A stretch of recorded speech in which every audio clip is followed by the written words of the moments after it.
একই দিনে জোড়া দুর্ঘটনা শিয়ালদা মেন শাখায়। ঘটনার জেরে বেশ কিছুক্ষণ বন্ধ ট্রেন চলাচল, নাকাল সাধারণ মানুষ। বৃহস্পতিবার সকাল 11টা দমদমের বেদিয়াপাড়ার কাছে ট্রেনের ধাক্কায় মৃত্যু হয় একই পরিবারের 3 সদস্যের। 1 নম্বর লাইনে আপ শান্তিপুর লোকালের ধাক্কায় মৃতেরা হলেন মৃত ভোজদুলাল পাল, অনিতা পাল, রজত পাল।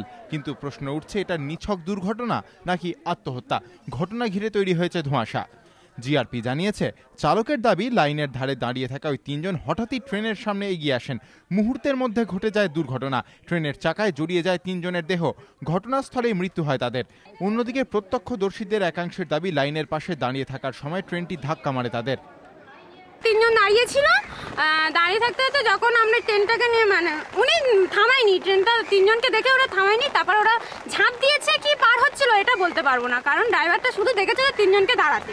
তারপরে যখন অ্যাক্সিডেন্টটা হয়েছে তারপরে চলে গিয়ে ট্রেনটা দাঁড়িয়ে পড়েছে, ট্রেনের চাকায় আটকে গেছিল। আমি যখন আসলাম তখন দেখলাম যে এখানে একটা মেয়ে ছেলে পড়ে আছে, মানে বিভক্ত চেহারা, আর ওইখানে 2 জন বেটা ছেলে পড়ে আছে। তাদেরকে তাও চেনা যাচ্ছে, কিন্তু মেয়ে ছেলেটাকে কিন্তু চেনা যাচ্ছে। একই পরিবারের 3 জনের মৃত্যু আত্মহত্যা নাকি দুর্ঘটনা, তার তদন্ত করে দেখছে পুলিশ। অপরদিকে এদিনই সকাল 8:45 নাগাদ শিয়ালদামুখী ডাউন তিস্তা তোরসা এক্সপ্রেসের ধাক্কায় সোদপুর ও বেলঘড়িয়ার মাঝে লাইন পার হতে গিয়ে জয়প্রকাশ কুণ্ডু নামে এক ব্যক্তির মৃত্যু হয়েছে। জয়ন্ত পাল, এবিপি আনন্দ, কলকাতা।